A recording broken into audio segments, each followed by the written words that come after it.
ಏನು ಡಬ್ಬಾ ಕಿಂಗ್ ಕೊಹ್ಲಿನೋ ಏನೋ ಇಂಗ್ಲೆಂಡ್ ವಿರುದ್ಧ ಎರಡನೇ ಮ್ಯಾಚಲ್ಲೂ ರನ್ಸೇ ಹೊಡಿಲಿಲ್ಲ. ಸೌಂಡ್ ನೋಡಿದ್ರೆ ಬುಲೆಟ್ ಟ್ರೈನ್ ಥರ ಮಾಡ್ಕೊಂಬರ್ತಾನೆ, ರನ್ಸ್ ನೋಡಿದ್ರೆ ಸೆಟ್ಲ್ ಗಾಡಿ ಥರನೂ ಹೊಡೆಯಲ್ಲ. ಈ ಥರ ಕೆಲವರು ವಿರಾಟ್ ಕೊಹ್ಲಿಯನ್ನು ಹೇಟ್ ಮಾಡುವಂಥ ಚೈಲ್ಡ್ ಚಪಾತಿಗಳು ಹೇಳ್ಕೊಂಡು ಓಡಾಡ್ತಾ ಇದ್ದಾರೆ. ನಾನು ಒಂದು ಹೇಳ್ತೀನಿ, ಚೈಲ್ಡ್ ಚಪಾತಿಗಳ ಒಂದು ಕತೆ ಇದೆ ನನ್ನ ಹತ್ರ. ಇದರಿಂದಾನೇ ನಿಮ್ಗೆ ಎಲ್ಲ ಅರ್ಥ ಆಗ್ಬಿಡುತ್ತೆ ಕಣ್ರು. ಅರ್ಥ ಆಯ್ತಾ? ನೋಡಿ, ಒಂದು ಊರಲ್ಲಿ ಒಂದು ಕುಟುಂಬ ಇರುತ್ತಂತೆ. ಆ ಕುಟುಂಬದಲ್ಲಿ ಹೆಂಗಸಿರ್ತಾಳಂತೆ. ಅವಳು ಏನು ಮಾಡ್ತಾಳೆ, ದಿನ ಬೆಳಿಗ್ಗೆ ಎದ್ಬಿಟ್ಟು ನೀಟ್ ಆ್ಯಂಡ್ ಕ್ಲೀನಾಗಿ ಹೊರಗಡೆ ಇರುವಂಥ ಅಂಗಳವನ್ನು ತೊಳೆದ್ಬಿಟ್ಟು ಕ್ಲೀನಾಗಿ ಸಾರಿಸ್ಬಿಟ್ಟು ರಂಗೋಲಿ ಹಾಕ್ತಾಳಂತೆ ಪ್ರತಿದಿನ. ಆದರೆ ಒಂದು ಸ್ವಲ್ಪ ದಿನ ಆದಮೇಲೆ ಏನು ಮಾಡ್ತಾಳಂತೆ, ಬೆಳಿಗ್ಗೆ ಎದ್ದ ತಕ್ಷಣ ಆ ಕಡೆ ಒಂದು ಚೊಂಬು ಈ ಕಡೆ ಒಂದು ಚೊಂಬು ನೀರು ಹಾಕ್ಬಿಟ್ಟು ಹಂಗೆ ಬಿಟ್ಬಿಡೋದು. ಅವಳಿಗೆ ಹುಷಾರಿಲ್ಲ ಪಾಪ, ಬೇರೆ ಯಾವುದೋ ಕಾರಣಗಳಿಂದನೂ ಆ ಕೆಲಸ ಮಾಡಲ್ಲ.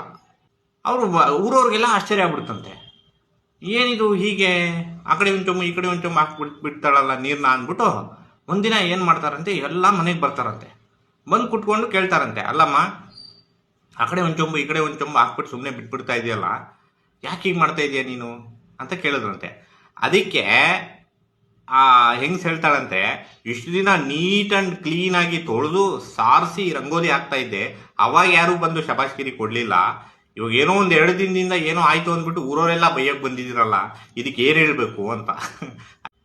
ಯಾಕೆ ಈ ಮಾತ್ರ ಹೇಳಿದೆ ಅಂದರೆ, ವಿರಾಟ್ ಕೊಹ್ಲಿ ಅವರು ಚೆನ್ನಾಗಿ ಆಡಿದಾಗ, ಸೂಪರಾಗಿ ಆಡಿದಾಗ ಈ ಹೇಟರ್ಗಳು ಏನು ಬಾಯ್ ಬಿಡಲ್ಲ, ಸುಮ್ಮನೆ ತೆಪ್ಪಗಿರ್ತವೆ. ಅದ್ರ ಒಂಚೂರು ಯಾವುದೋ ಒಂದು ಮ್ಯಾಚಲ್ಲಿ ಹೊಡೆದಿಲ್ಲ ಅಂದ ತಕ್ಷಣ ಬಂದು ಏನು ಬಾಯಿಗೆ ಬಂದಂಗೆ ಬೈತಾ ಇರ್ತಾರೆ. ಸ್ವಲ್ಪ ಅರ್ಥ ಮಾಡ್ಕೊಳ್ರಪ್ಪ. ನಂಬರ್ ಆಫ್ ಮ್ಯಾಚಸ್ ಅವರು ಗೆಲ್ಸ್ಕೊಟ್ಟಿರುವಂಥದ್ದು, man of the tournaments, man of the series, man of the matches ಇದೆಯಲ್ಲ, ಅವ್ರು ಗೆದ್ದಿದಲ್ಲ ಅವಾರ್ಡ್ಸು. ಒಂದು ಮ್ಯಾಚಲ್ಲಿ 50 ಹೊಡೆಯೋದು ಎಷ್ಟು ಕಷ್ಟ ಗೊತ್ತೇನ್ರೋ, ಅಂಥದ್ರಲ್ಲಿ 50+ ಆವ್ರೇಜ್ ಇದೆ. ಕಿಂಗ್ನ ಒಂದು ಲೆವೆಲ್ ಗತ್ತು ಗಮ್ಮತ್ತು, ಅದನ್ನ ಅರ್ಥ ಮಾಡ್ಕೊಳ್ರಿ ನೀವು. ಯಾವುದೋ ಒಂದು ಮ್ಯಾಚ್ ಆಡಿಲ್ಲ ಅಂದ ತಕ್ಷಣ ಏನು ಬಂದ್ಬಿಟ್ಟು ಅದೇ ಒಂದು ದೊಡ್ಡದು ಇದಾಯ್ತು ಅನ್ನೋ ರೀತಿ ಮಾತಾಡ್ತಿರಲ್ಲ. ಇಂಗ್ಲೆಂಡ್ ಮೇಲೆ ಇನ್ನೂ ಒಂದು ಮ್ಯಾಚ್ ಇದೆ, ಇನ್ನೂ ತುಂಬಾನೇ ಮ್ಯಾಚಸ್ಗಳು ಲೈನ್ ಅಪ್ ಆಗಿದೆ ಕಣ್ರೋ. ಅದಾದ್ಮೇಲೆ ನೀವು ಡೆಫಿನೆಟ್ಲಿ ಬರ್ನೋಲ್ ಫ್ಯಾಕ್ಟ್ರಿನೇ ತಗೊಳ್ಳೋದು ಖಾಯಂ. All the best king Kohli and team India.